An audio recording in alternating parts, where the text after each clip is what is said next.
Welcome to our channel. నమస్కారం.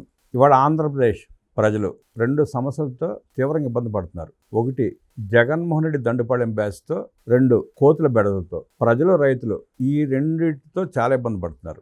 సమస్యకు పరిష్కారం ఏంటి, ప్రభుత్వం తీసుకోవాల్సిన చర్యలు ఏంటి, తీసుకుంటున్న చర్యలు ఏంటి, ఏం చేస్తే బాగుంటుంది, ఏ రకంగా ప్రభుత్వం వ్యవహరిస్తే ఈ రెండు బెడదల నుంచి తప్పించుకునే అవకాశం ఉంటుంది తెలుసుకునే ప్రయత్నం చేద్దాం. విశ్లేషించడానికి మనతో పాటు ఉన్నారు సామాజిక రాజకీయ విశ్లేషకులు అడిసిమల్లి శ్రీనివాసరావు గారు. వారిని అడిగి మరిన్ని విశేషాలు తెలుసుకుందాం.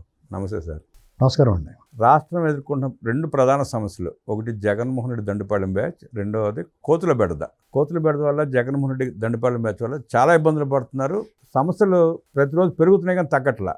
ఏం చర్యలు తీసుకుంటే ఆ రెండు కట్టలే అయ్యే అవకాశం ఉంటుందంటారు? ప్రభుత్వం ఎలా వ్యవహరిస్తే బాగుంటుందంటారు? ఇప్పుడు కూటమి ప్రభుత్వం వచ్చిన తర్వాత కొన్నాళ్ళు జగన్ గారు గ్యాంగ్ అంతా సైలెంట్గా ఉన్నా తర్వాత ఈ ప్రభుత్వం కక్ష రాజకీయాలు చేయదు, అరెస్టులు అంటూ ఏమీ తెగబడదని చెప్పేసి అర్థమైన తర్వాత వాళ్ళు యథేచ్ఛగా సోషల్ మీడియాలో కానీ సోషల్ మీడియా డిజిటల్ డెవిల్స్గా మారిపోయారు. Digital devils. ఆఖరికి న్యాయస్థానాలు ఇలాంటి కేసుల్లో వాళ్ళ మీద అరెస్ట్ చేస్తే కనుక న్యాయస్థానాలు ఏం చెప్పి అంటే, దీనికే ఎంత అడావుడు ఎందుకు, మామూలు నోటీస్ ఇచ్చి పంపించాలి కదా, నోటీస్ ఇచ్చి చేస్తే సరిపోదా అన్న న్యాయస్థానాలే మీరు ఎలా ఊరుకుంటున్నారా బాబుని పోలీసులు చెవాట్లు పెట్టే పరిస్థితి అంత కాదు స్థాయికి వాళ్ళు రెచ్చిపోయారు. మీరు చూడండి, మొదట్లో ఆ మధ్య కొంతమందిని అరెస్ట్ చేసినప్పుడు దీనికే మీరు చేయడం నోటీస్ ఇచ్చి పంపించాలి కదా అని స్టేషన్ బెయిల్ ఇచ్చేసి పంపించేసిన రోజులు కూడా ఉన్నాయి. అలాంటిది న్యాయస్థానాలే పోలీసులు చెవాట్లు పెట్టినాయి. ఏంటి ఇలాగ తెగబడిపోతే విధ్వంసాన్ని కోరుకుంటున్నాం అనేటువంటి పోస్టర్లు వేస్తుంటే మీరు ఎలా ఊరుకుంటున్నారో, మొక్క వంగనది మానే వంగిన తోటకూర నాడే దొంగిలించినప్పుడే మీరు పట్టుకోవాలి కదా. వాళ్ళు జడ్జిల మీద మాట్లాడినప్పుడే మొత్తం టోటల్ డిపార్ట్మెంట్ ప్రభుత్వాల గురించి మాట్లాడలేదండి. ఆ డిపార్ట్మెంట్ ఆనాడు ఎలా వ్యవహరించారు అనేటువంటిది ఉదంకరిస్తా మాట్లాడారు. వాళ్ళది నిచ్చు బెడదది. ఎందుకంటే వాళ్ళ అధికారంలో లేకపోయినా గ్రామాల్లో వాళ్ళు యథేచ్ఛగా కార్యక్రమాలు చేస్తున్నారు. కొన్ని చోట్ల టీడీపీ బాగా బలంగా ఉండి పవర్ఫుల్ లీడర్లు ఉన్నా కానీ నోరు మూసుకొని ఉన్నా, ఏదైనా బలహీన నాయకత్వం ఉన్న చోట రెచ్చిపోయి మాట్లాడుతున్నారు. కార్యకర్తల విషయంలో టీడీపీ ఒక డిఫెన్స్లోకి వెళ్ళిపోయింది. కార్యకర్తలు వాళ్ళు అగ్రెసివ్గా వెళ్తే నాయకత్వం ఏమంటుందో, వాళ్ళు ఒకటంటే రెండు అనగల శక్తివంతులే, వాళ్ళు ఒకటేస్తే రెండు వేయగలిగిన వాళ్ళే. ఎందుకంటే జగన్మోహన్ రెడ్డి అధికారంలో ఉన్నప్పుడే తిరగబడిన జనం వీళ్ళంతా అంత దారుణంగా అణిచివేత ఉన్నప్పుడు కూడా. కాబట్టి వాళ్ళు ఒక రకమైన డిఫెన్స్లో పడ్డారు. ఏం చేయాలో అంటే దిశానిర్దేశం లేదు, ఎలాగెళ్ళాలనేటువంటిది అర్థం కాకుండా ఉన్నారు. దాంతో సైలెంట్గా ఉన్నారు. వాళ్ళు రెచ్చిపోతున్నారు. అచ్చం అలాంటి సమస్య, దానికన్నా తీవ్రమైన సమస్య కూడా ఉంది. ఏంటంటే కోతులు. ఇంచుమించు ఆంధ్రప్రదేశ్లో రెండు తెలుగు రాష్ట్రాల్లోని సమస్య ఉంది, ఆంధ్రప్రదేశ్లో మరి తీవ్రంగా ఉంది. అన్ని గ్రామాల్లో పట్టణాల్లో చాలా వరకు కోతులు బెడద ఉంది. అంటే ఒక 2-3 ఇదివరకు మనకి ఎక్కడన్నా అన్నవరం గుడి మీద ఎక్కడన్నా గుళ్ళు గోపురాలు ఉన్న చోట 1-2 కోతులు కనిపించి అక్కడికి వచ్చి భక్తులు కొబ్బరి చెప్పులు అట్టుపళ్ళు వేస్తుంటే తిని ఆహారంగా తిరుగుతూ ఉండి, ఇప్పుడు గుంపులుగా 100, 50, 40, 30 అలాగా ఒక ముఠా కింద బయలుదేరి తీవ్ర విధ్వంసం సృష్టిస్తున్నాయండి. పంట దిగుబడులు పెరగడం కూడా ఒక కారణమై ఉండొచ్చు అంటారా? పంట దిగుబడులు పెరగటం వల్ల ఇవి రాలేదండి. వాటిని రెండు జరుగుతాయి ఇందులో. ఇవి సాధారణంగా అడవిల్లోనే ఉంటాయి ఎక్కువ. వాటికి ఆహారం ఎక్కడ ఎక్కువ దొరుకుతుందో అక్కడ ఉంటాయి. ఆ ఏరియాల నుంచి అవి బయట మైదాన ప్రాంతంలోకి వచ్చేసిన తర్వాత అడవిల్లో పోడి వ్యవసాయము లేకపోతే ఇలా కొంత అడవులను నరికేయటం కూడా జరిగింది. మళ్ళీ ఎంత మొక్కలు వేసి పెంచుతూ ఉంటారు అడవిల్లో. ఎప్పటికప్పుడు ఒక మొక్క తీసేస్తే ఒక మొక్క దాని రిప్లేస్మెంట్ వేస్తూ ఉంటారు. అడవిలో మొక్కలు కూడా పెంచుతారు కొండల మీద. అంటే ఇదివరకు మేము ఎన్ఎస్ఎస్ క్యాంప్ కింద వెళ్ళి మారేడుమిల్లి ఏరియాలో అప్పటికే టేక్ చెట్లు బాగా అయిన తర్వాత ఆక్షన్లో కొట్టుకుని వెళ్తారు కదా, ఆ కొండలు ఖాళీ అయిన చోటల్లా మేము టేక్ మొక్కలు నాటాం. అంటే దాదాపు 45-46 సంవత్సరాలు అవుతుందా, అవి పెద్ద మౌన్లు అయిపోయి ఉంటాయి. ఆల్రెడీ మళ్ళీ ఇంకో కటింగ్కి వెళ్ళిపోయి ఉంటాయి. అలాగనమాట ఎప్పటికప్పుడు రీప్లేస్మెంట్ చేస్తూ ఉంటారు, మొక్కలు పెంచుతూ ఉంటారు. అయినా సరే ఏదో రకంగా మనిషి మెల్లమెల్లగా ఈ ప్రకృతి సహజ వనరుల్ని ఆక్రమించుకోవడం మొదలుపెట్టిన తర్వాత ఏమవుతుందంటే అక్కడ వాటి నివాసంలో అవి ఉండకుండా బయటకు వచ్చేస్తుంది. ఈ మధ్య చూడండి, పులులు కూడా ఎక్కువ బయట తిరుగుతుంది. పులి ఒక క్రూర జంతువు, మ్యానేటర్లా మారిపోద్ది, జంతువులకి అది హాని కలిగిస్తుంది అనేటువంటి భయం వల్ల దాని మీద ఎక్కువ శ్రద్ధ చూపిస్తున్నారు. కానీ ఇంచుమించు అలాంటి సమస్య కోతుల వల్ల కూడా ఉంది. అవి వాటి స్థానాన్ని అవి వదిలి బయటకు వచ్చినాయి. ఇక్కడ కూడా వాటికి ఆహారం దొరుకుతుంది కోతులకి, ఎందుకంటే కంఫర్ట్గా ఉంది. ఇక్కడ దొరకకపోతే పోతాయి వెనక్కి. కానీ ఇక్కడ కంఫర్టబుల్గా ఉంది లైఫ్. ఎలాగా సపోజ్ గ్రామాలు ఉన్నాయనుకోండి, పట్టణాల్లో మొక్కలు గిక్కలు లేకపోయినా వెళ్ళంపడ ఒక ఇంటి నుంచి ఒక ఇంటి అన్నీ ఆనుకునే ఉంటాయి కదా, అన్నీ కట్టడాలు వచ్చినాయి కదా. ఇప్పుడు ఏంటిది గేటెడ్ కమ్యూనిటీ లోపలికి రాలేకపోవచ్చు, రాకపోవచ్చు. కానీ అపార్ట్మెంట్లు తర్వాత కొంచెం శివార్లు ఉన్న దాంట్లో ఊర్లో కూడా ఒకళ్ళు ఆనుకున్న చోట కోతులు తిరగటం అనేటువంటి సహజంగా చూస్తున్నాం. గుంపులుగా తిరగటం, బస్ స్టాండ్లోనూ దేవస్థానం ఉన్న చోట పళ్ళ మీద దాడి చేయటం, పళ్ళు లాక్కుపోవటం, పిల్లల చేతుల లాక్కుపోవటం అంతా పట్టణాల్లో కూడా జరుగుతున్నాయి. గ్రామాల్లో అయితే ఇక విధ్వంసం. ప్రతి గ్రామంలోనూ కోతులు లేని గ్రామం లేదు, ముఖ్యంగా ఆంధ్రప్రదేశ్లో. తెలంగాణలో కూడా ఆ బెడద ఉందని చెప్తున్నారు వాళ్ళు. ఆంధ్రప్రదేశ్లో అయితే నేను స్వయంగా చూశాను. నేను కోతులు తిరగని ప్రాంతం లేదు. మా చిన్నప్పుడు ఎప్పుడన్నా కోతులు అంటే అలబ్బండ్లు అని ఊరు అట్లని కొండముచ్చులు అన్నమాట. తెల్లగా ఉండి ముఖం నల్లగా ఉండి ఉంటాయి. అవి అప్పుడప్పుడు వచ్చేది ఒక ముఠాలాగా, ఒక 10-15 కలిపి అలా తిరుగుతూ ఉండి తోటలన్నీ. అవి విధ్వంసం చేసి కాదు, నాశనం చేసి కాదు, అవి ఆకులు అలమలతో కూడా తృప్తిపడి అవి పాడు చేసేది. కానీ అప్పుడున్న పచ్చదనం మెల్లమెల్లగా తరిగి ఇప్పుడు ఇళ్ళు కాంక్రీట్ జంగిల్ అయిపోయింది. ఇప్పుడు సీతాఫల చెట్లు ఉండి కట్టవాలనుకున్నాను. ఆ సీతాఫల చెట్ల మీద పూత కింద ఉండగానే తినేసేయాయి. పూతలోనే ఆ పూతనే చిగుళ్ళే తినేసి కడుపు నిండిపోయి పోయాయి. వాటికి సమృద్ధిగా సరిపడగా అవి ఎంత తిన్నా కానీ మిగిలి మనుషులకి. ఇప్పుడు అలాగే అవి పెరిగిపోయిన కోతులు. అలాగే ఈ పచ్చదనం తగ్గింది. ఆ ఉన్న తోటలో పళ్ళ చెట్లు ఇవన్నీ ఉంటాయి కదా, దొడ్లో కూరగాయలు పండించుకుంటూ ఉంటారు ప్రతి ఒక్కరు. పల్లెటూరులో ప్రతి ఇంటికి కొంత ఏదో స్థలం ఉంటుంది కూరగాయలు పండించుకోవడానికి, అన్నీ ఉంటాయి, చెట్లు గిట్లు ఉంటాయి. అందులో ఏది కూడా మనిషికి మనకు వచ్చేదాన్ని ఏది మిగల్చట్లా. చేయటమే అసలు కంప్లీట్. మీరు ఏదన్నా చూడండి, తిని వస్తువు, మనుషులు తినని వస్తువు ఏదైనా సరే చెట్లు ఉన్నా కానీ మొత్తం దూసుకుపోతున్నాయి. కొమ్మల మీద దూకేసి కొమ్మలు ఎరగొడేస్తున్నాయి. పెంకుటిళ్ళు ఉంటే వాటిని ధ్వంసం చేస్తున్నాయి. చాలా వరకు ఇప్పుడు అందరూ స్లాబ్లు వేసుకున్నారు కాబట్టి కొంత నయం. అయితే ఆ స్లాబ్లు వేసుకుని ఆ పైన పెంట్ హౌస్ లాంటి ఒక రూమ్ కట్టుకున్నాడు, అందులో మకం పెడుతున్నాయి. వెళ్ళి పొరపాటున మీరు పైకి బట్టలు ఆరేసుకుంటాం వెళ్ళారు, అటాక్ చేస్తున్నాయి. మీకు ఇక్కడ సపోజు మా కజిన్ వాళ్ళకి దొడ్డు ఒకటి ఉంది మా ఊళ్ళో. అది ఏం చేశాడంటే అందులో అన్ని మొక్కలు వేసుకున్నాడు పోవడం. ఇటు జామి, సపోటా, మామిడి, బొప్పాయి, దానిమ్మ ఇలా రకరకాల పళ్ళ మొక్కలు వేసుకున్నాడు. ఇంటి అవసరాలు సరిపడా వేసుకున్నాడు, సరదా పెంచుకున్నాడు. అడిగి అభిరుచి ఏది మిగల్చట్లా. ఇందులో విచిత్రం ఏంటి తెలుసా, ఇప్పుడు నా ఫేస్బుక్ ప్రొఫైల్లో పెద్ద కుక్క ఉంటుంది చూడండి, ఎంత జంబోలాగానే. దాన్ని అక్కడే ఉండేది. అది మా తమ్ముడు మాకు అన్నమాట. అది అక్కడే ఉంటుంది. దాన్ని చూస్తేనే మనుషులకి భయం వేస్తుంది కదా. అది అక్కడ ఈ కోతులు వచ్చినట్టు ఒక మురిగిది. అది మురిగితే పారిపోతాయి కదా. కొన్నాళ్ళకి అవి ఫ్రెండ్షిప్ చేసేసుకున్నాయి దాంతో, అవి ఆడుకుంటున్నాయి కలిపి. అమ్మ అది నిజంగానే అసలు మొదట్లో ఆ కుక్కలా కూర్చుంటుంది. అది చూడటానికి భీకరంగా ఉంటుంది కానీ అది చాలా సాధు జంతువేమో. అది దాన్ని తోకట్టుకు లాగి కోతి బుద్ధి కదా ఇది, దాన్ని ఒక మురిగిది మళ్ళీ ఆట కింద మారిపోయింది. అది ఆ కోతి పిల్లల బుల్బులి ఉంటాయి కదా, అవన్నీ వచ్చి దాంతో దాన్ని లాగటం, చెవులెట్టు లాగటం, తోకట్టు లాగటం, ఇది మళ్ళీ దాని మీదకి వెళ్ళటం. ఇది కూడా ఏం కాపలాయో ఏం కోతులో అన్నట్టు చూస్తుంది అది ఆ కుక్క మీద. ఏంటండి మళ్ళీ విచిత్రంగా ఉండేది. నేను ఎన్నో అబ్జర్వ్ చేశా. సరే ఏంట్రా ఇదంటే ఏం లేదన్నయ్య, ఇదంతా కోతులకి సమర్పయామి. ఏది కూడా అందట్లా, ఒక్క కాయ కూడా కోసుకుంటా. అక్కడ కూరగాయలు వేస్తారు, వంకాయలు, టమాటాలు, అన్ని కూరగాయలు కూడా పండిస్తాడు. పచ్చిమిరకాయలు తప్ప మిగతాన్ని తినపడేస్తున్నాయి. అర్థమైందండి. ఆ పచ్చిమిర్చి మాత్రం ముట్టుకో కారంగా ఉంటాయి అనుకోవచ్చు. ఏంటండి అలాగా ఊళ్ళలో పనస చెట్లు, పనసకాయ గరిగరిగా ఉంటుంది కదా, అయినా సరే కాయలు అన్నట్లు పిందుల కింద ఉన్నప్పుడే కొట్టేస్తున్నారు. ఇప్పుడు వీళ్ళు కూరగాయల కింద కొట్టేస్తున్నారు, కూర పనసకాయల కింద కొట్టేస్తున్నారు. బాగా బ్రహ్మాండంగా మంచి తొనలు ఉండి మంచి స్వీట్గా ఉండి పండితే మంచి సువాసన వచ్చి చాలా టేస్టీగా ఉండి పనసకాయలు వాళ్ళు తినలేకపోతున్నారు. ఎందుకంటే ఆ చెట్ల మీద ఉన్నప్పుడు ఈ తయారయ్యేటప్పుడు కిందకి తెంపేసి కింద పడుతున్నాయి.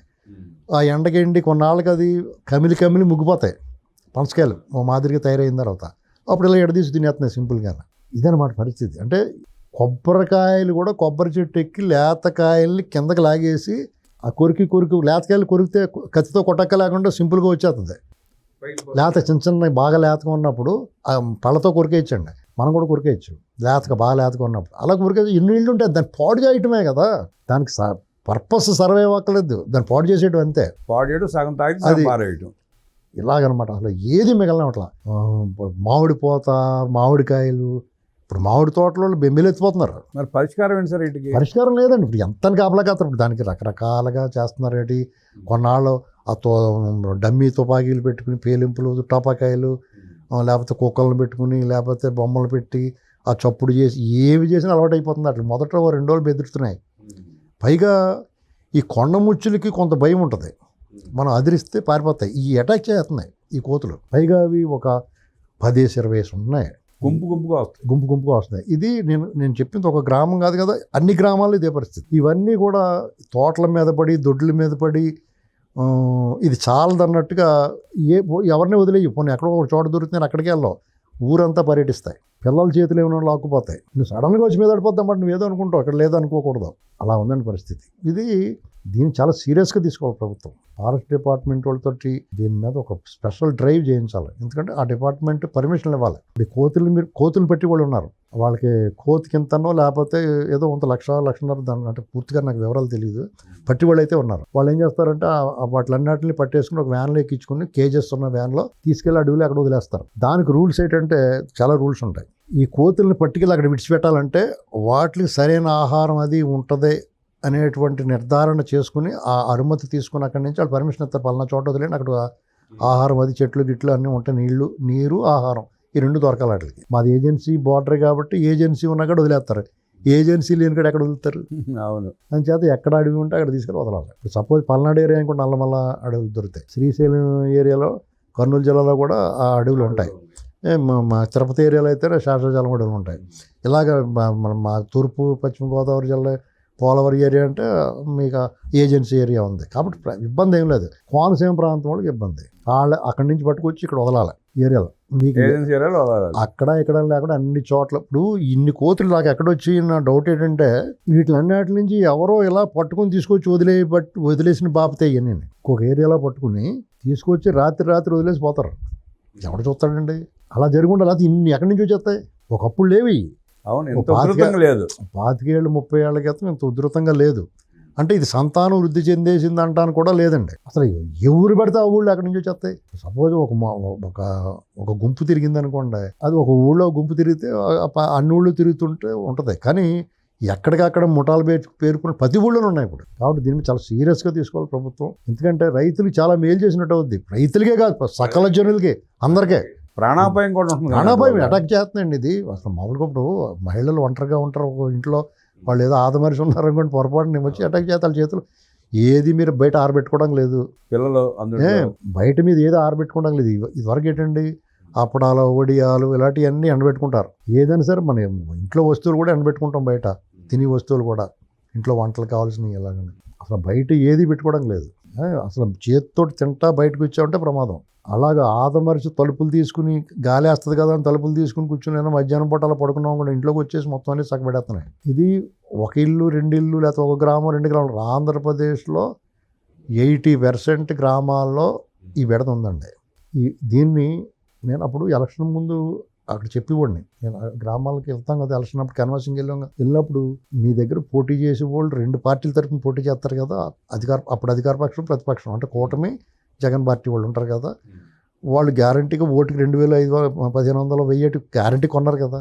అప్పుడు నేను వీళ్ళకి ఏం చెప్పంటే, బాబు మీరు అందరూ వాళ్ళు 1000 గట్ట ఇస్తారంటారు, ఒక ఊరికి అంత లేదన్నా 10 లక్షలు అవుతుంది. ఇద్దరు వైపు నుంచి చూసుకుంటే 10-20 లక్షలు కూడా ఖర్చు అవుతుంది వాళ్ళకి. ఇప్పుడు 2,000 ఓట్లు ఉన్నాయనుకోండి, 1,500 ఓట్లనే కొంటున్నారు. అంటే కొంతమంది ఈ మధ్యన అందరూ పుచ్చేసుకుంటున్నారు. మా ఇల్లుకి రాలేదండి ఇంకానే అని చెప్తున్నారు. వెళ్ళి పంచిపెట్టి వాళ్ళు ఏమన్నా పొరపాటున రాలేదు, వాళ్ళు తీసుకోలేని రాలేదనుకోండి, ఆడు ఎలా ఇలా వెళ్ళి నీటికి వెళ్ళి మా ఇదిలోకి వచ్చారు, అబ్బాయి వచ్చినట్లేదు చూడండి అని చెప్తున్నాడు. వెళ్ళి ఎవడో పెద్ద మనిషిలాగా ఉన్నవాడు. అంటే అందరికి ఒక్కుతి పడుతున్నారు. ఇది 90%కి పంచుతున్నారు. అంటే ఒక 2,000 ఓట్లు ఉన్నాయనుకోండి, 1,600 ఓట్లన్నా కొంటున్నారు వాళ్ళు కూడా. అంటే 1,600 అంటే ఓటుకి 1000 అంటే ఎంత అయిందో చూడండి మీరు. అది 2,000 వేసుకుంటే ఎంత అయిందో చూడండి, 20 లక్షలు అయిపోతుంది. అంచేత నేను వాళ్ళకి ఏం చెప్పానంటే, ఈ కోతులు పట్టి వాళ్ళకి మ్యాక్సిమం 4 లక్షలు అవుద్ది ఒక ఊర్లో. ఏంటండి మొత్తం అన్ని కోతులు పట్టుకోవాలంటే, లేకపోతే 2 లక్షలు ఎంతో ఉంది, అంతకన్నా ఎక్కువ ఉండదు. మీరు వాళ్ళని అడగండి బాబు, వాళ్ళని కానీ వీళ్ళని కానీ ఎవడో ఒకరిని అడగండి, దాన్ని మేము ఓట్లు వేస్తాం మీకు బెడద, మీరు 1000 ఇద్దాం అనుకుంటారు, 500 ఇవ్వండి చాలు అని చెప్పి 10 మంది 20 మంది వెళ్ళి అడగచ్చు. ఇప్పుడు కొంతమంది వెళ్తారు, కొన్ని పేటల వాళ్ళు, ఒక వీధిలో వాళ్ళు, లేకపోతే ఒక సంఘం ఇలాంటివి ఏమి ఉంటాయి కదా కట్టుబాట్లతో ఉండేవాళ్ళు. అయ్యా మీరు మా ఓట్లన్నీ మీకే వేస్తాం అని ఒక బేరం కూడా కుదుర్చుకుంటారు. నేను 2-3 చూసాను అలాగా. మా ఓట్లన్నీ మీకే వేస్తాం, పైగా అందులో డీల్లు కూడా ఉన్నాయి. మేము 600 ఓట్లు వాళ్ళకి వేస్తాం, 400 ఓట్లు మీకు వేస్తాం, వాళ్ళు 1000 ఇస్తున్నారు, మీరు 600 ఇవ్వండి అని ఇలా బేరం కూడా కుదుర్చుకున్నారు వాళ్ళు. నిజం ఇదంతా. మీరు మాకు ఎయిర్ రవ్వ పోండి అన్నాడు ఒక ఆయన. పండు అంటే లేదండి మీకు వేస్తామండి బాబు, కావాలంటే మేము ప్రమాణకం చేస్తాం కట్టుబాటు అని చెప్పి ఆ బూత్లో చూసుకున్న తర్వాతే మీరు డబ్బులు ఇవ్వండి అన్నాడు కూడా. అంటే ఇలాంటివి జరుగుతున్నాయి. అటువంటిప్పుడు వీళ్ళు డబ్బులు దొబ్బేసి జైలేటేసుకుంటూ చూస్తున్నారు కానీ అడగంటారా బాబు అంటే ఎవడో అడగలేదు. సరే మీ సాగు మీరు సావడం అనుకున్నాను, కానీ దీనివల్ల పాపం రూపాయలు తీసుకోకుండా నిజంగా సర్వీస్ చేసి 10 మందికి అన్నం పెట్టే రైతు ఇబ్బంది పడిపోతున్నాడు. చాలామంది ఇబ్బంది పడుతున్నారు. దీని మీద ప్రభుత్వం ఓ దృష్టి పెట్టి జగన్ గారి బ్యాచ్కి చట్టం ఉంది, మీరు చట్టంలో ఇవాళ కాదు రేపన్నా దొరుకుతారు, వాళ్ళు అక్కడికి పారిపోలేరు. ఈ కోతులు ఏంటంటే ఇది నిచ్చి బెడదైపోయింది, చాలా సమస్య అయిపోయింది ఇంకా తీవ్రంగా. ఎందుకంటే దీనివల్ల పళ్ళ జాతులు అంతరించిపోతూ ఉన్నాయి.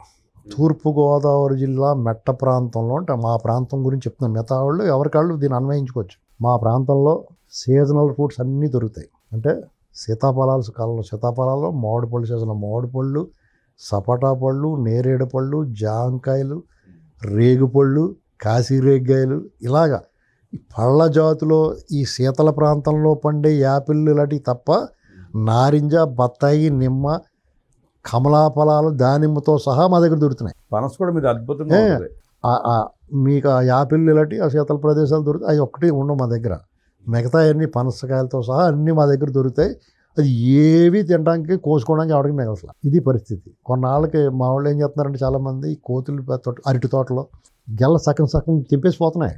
వాళ్ళు పెడితే పుచ్చకాయలు, దోసకాయలు మొత్తం అంతరించిపోయినాయి. మీకు పుచ్చకాయలు మా ఏరియాలో లంకల్లో, గోదావరి పరివాహక ప్రాంతం అంతా లంకల్లో అంతంత ఉండి పుచ్చకాయలు, దోసకాయలు ఇంతంత దోసకాయలు పగిలిపోయి సువాసన వచ్చేస్తూ ఉండి, పుచ్చకాయలు అయితే అసలు లోపల గాజు కింద పూస కింద ఉండి ఎంత టేస్ట్ ఉండియో. ఇప్పుడు అక్కడే తమిళనాడు తెచ్చుకుని అమ్ముతున్నారు. అక్కడ ఏమయ్యా మన దగ్గర ఉండాలి కదా, ఏమైపోయినా అడిగాను. అక్కడ రోడ్డు మీద అమ్ముతున్నాడు కోసి ముక్కలు. అడిగితే ఈ పక్క రైతు కూడా దొబ్బేస్తున్నాడండి బాబు, లంకలు వేసుకుంటే. ఇది కాకుండా కోతులు పెడతా, కోతులు దొబ్బేస్తున్నాయో మనుషులు దొబ్బేస్తున్నారో తెలియట్లేదు మాకు. కోతులు అయితే సగం తిరిగి అక్కడే మానేసిపోతున్నాయి. ఈ రైతు ఏమో సడన్గా పక్క రైతు కూడా పట్టుకుపోతున్నాడు పెద్ద కాయలు. ఏం చేయమండి, అందుకు మానేస్తున్నారండి మన వాళ్ళందరూ ఉన్నాడు. తీసుకొచ్చి మానేసి వేరే మనుషులు తినడానికి పనికిరాని ఎన్నో తినడానికి పనికిరాని వ్యవసాయం చేస్తున్నారు. ఇప్పుడు పామాయిల్ వేసేస్తున్నారు తోటలన్నీ, చాలా వరకు గోడ లేకుండా. ఈ కోతులు మరి వాటి జోలికి రావట్లేదు. వాటి జోలికి ముళ్ళు గుచ్చిపోతే పైగా తినబుద్ధి అయితే అట్లకి అది తింటాయేమో మరి తెల్లది గారు. అవి అలవాటు పడలేదు, ఇంకా ప్రతి ఏమి లేకపోతే అవి తింటాయి. ఇది పరిస్థితి. కాబట్టి ప్రభుత్వం చాలా సీరియస్గా తీసుకోవాలి దీని మీద. ఎందుకంటే ఉద్యానవన పంటలని వాటిని ఎంకరేజ్ చేస్తున్నారు. ఉద్యానవన పంటలు అంటే ఏమైనా పళ్ళ తోటలు అయ్యింది. మా మెట్ట ప్రాంతంలో ఉద్యానవన పంటలు ఉంటాయి. భూగర్భ జలాలతో బోర్లు వేసుకుని ఏనాడు నుంచో మా దగ్గర బత్తాయి, నారింజ, నిమ్మ ఇలాంటివన్నీ, రేగు చెట్లు అన్నీ ఉంటాయి కూడా, సీతాఫలాలు. ఇప్పుడు ఈ రియల్ ఎస్టేట్ భూమి వల్ల నగరం, రాజమండ్రి నగరం విస్తరించడం వల్ల చాలా అంతమైపోయినాయి. సీతాఫలాలు కూడా సరిగ్గా కనపడలేదు. దేవాంచెరు సీతాఫలాలు అంటే చాలా ఫేమస్ మా ఏరియాలో మెట్ట ప్రాంతంలో, వెరీ టేస్టీ. గింజ తక్కువ, గుంజు ఎక్కువ ఉంటుంది అది. అలాంటిది తీపి అనేటువంటిది ఇప్పుడు తెలంగాణకి వెళ్ళి తీగ ఉంటాయి. మా దగ్గర తీపి తక్కువ ఉంటుంది. అంటే అదో రకమైన టేస్ట్, తీగానే ఉంటాయి కానీ అదో రకమైన తీపి, చాలా డెలిషియస్. అయితే అక్కడ కూడా మోసం ఏం చేస్తున్నారంటే ఏజెన్సీ నుంచి కాయలు పట్టుకొచ్చి దివాంచెరులో అమ్ముతున్నారు. ఏంటి దివాంచెరులో ఫేమస్ కాబట్టి. అర్థమైందండి. ఇప్పుడు కాజాలు ఎక్కడ చేసినా కానీ కాకినాడలో అమ్మితే కాకినాడ కాజా అన్నట్టు అన్నమాట. తాపేశ్వరం కాజా అని పెడతాడు. ఎక్కడ చేసినా కానీ తాపేశ్వరం కాజా అంటాడు ఆడు, మామూలుగా ఎక్కడ చేసినా కానీ. అలాగా ఈ పళ్ళ జాతులు అందరం దాని మీద బతికే వాళ్ళు చాలామంది ఉన్నారండి. ఇప్పుడు మా మెట్ట ప్రాంతంలో వాడికి 100 ఎకరాలు ఉండదు, ఎకరమో 2 ఎకరాలు ఉంటుంది. దాని మీద వర్షం పడితేనే పండితే అక్కడ వేరే పంటలు ఏమి ఉండవు. ఒకనొకప్పుడు వాళ్ళకి పెద్ద ఆదాయాలు ఉండేవి కదండి. ఆ భూములకు విలువ కూడా ఉండేది కదా. అక్కడ ఏముండి ఒక 4 నిమ్మ చెట్లు, ఓ 2-3 నారింజ చెట్లు, 4-5 బత్తాయి చెట్లు, చుట్టూరు సీతాఫల కట్టవ, సపోటా చెట్లు, రేగి చెట్లు ఇలాగ ఉండి, వాడు ఏం చేసేవాడు తేగలు, వేసంకాలంలో ముంజులు అమ్ముతారు. అది అయిపోయిన తర్వాత అది ముదిరిపోయిన కాయలు వర్షాకాలం వచ్చినప్పటికి తాటిపళ్ళు పడి దాన్ని పాతరేస్తారు. ఆ టెంకలన్నిటిని పాతరేస్తే నవంబర్కి వచ్చేటప్పటికి మళ్ళీ తేగలు అవుతాయి. ఆ తేగలు అమ్ముతారు. వాళ్ళు ఏంటంటే ఒక సైకిల్ కట్టుకుని ఆ ఏరియాలో దివాంచెరు, పుణ్యక్షేత్రం, ఇలాంటి కాపవరం ఇలాంటివన్నీ ఉన్నాయి అక్కడ ఆ ఏరియాలో ప్రసిద్ధి.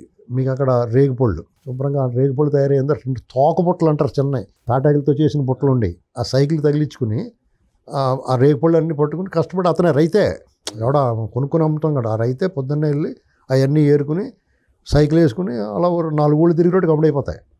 అలాగే సపోటా పళ్ళు అలా సీతాఫలాలు, నారింజకాయలు, కావిడికాయలు అంటారు, నిమ్మకాయ ఇంత ఉంటాయి, కింగ్ సైజు. జాగ్రత్తగా కర్ర కట్ట పెట్టి పోయకుండా చేతితోటి కోసి అందంగానే పట్టుకొస్తే మామూలు నిమ్మకాయ ₹1 అనుకోండి, ఇది ₹10 అమ్మేది. అంత షైనింగు, కలరు, సైజు అన్నీ బాగుంటాయి అన్నమాట. అలాగే వాళ్ళకి 10 ఎకరాల కాలువ కింద భూమి వాడికి ఎంత ఆదాయం వచ్చేదో ఈ 2 ఎకరాల మీద అంత ఆదాయం వచ్చి తక్కువ ఉన్నా కానీ ఇప్పుడు అవి ఏమీ లేవు. రియల్ ఎస్టేట్ దెబ్బకు సగం ఎగిరిపోయి ఇవాళ కోట్లు వాళ్ళ గడవడానికి ఇబ్బంది పడినా కష్టపడి అతనే కోసుకుని అమ్ముకుని గడుపుకున్నా ఇవాళ ఆ ఎకరం 5 కోట్లు 6 కోట్లు అయిపోయాడు, వాడు పడిపోయాడు. పర్లేదు, కానీ రియల్ ఎస్టేట్ వల్ల కొంత ఈ తోటలు అంతరించిపోయినాయి. ఈ కోతులు పెడత వల్ల ఈ పళ్ళు గిళ్ళు దొరకడం మానేసినాయి. ఈ పర్యావరణం మొత్తం దెబ్బతినేస్తుంది. అంటే బేసికల్గా మా తరానికి మేము తిన్న పొలం గ్రెయిన్స్ ఏదైనా సరే ఆర్గానిక్ ఫుడ్ ఉండేది మాకు.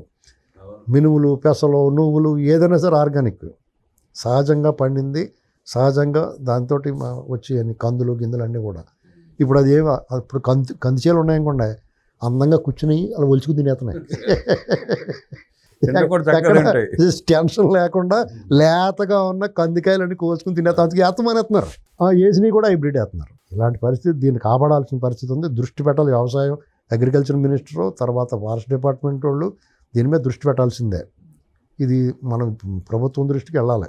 కోతుల నుండి ప్రభుత్వం, జగనుడి నుండి వ్యవస్థలో ప్రజలను రక్షించాలంటూ విశ్లేషించిన అడిసిమిల్లి గారికి ధన్యవాదాలు తెలియజేస్తూ నమస్కారం.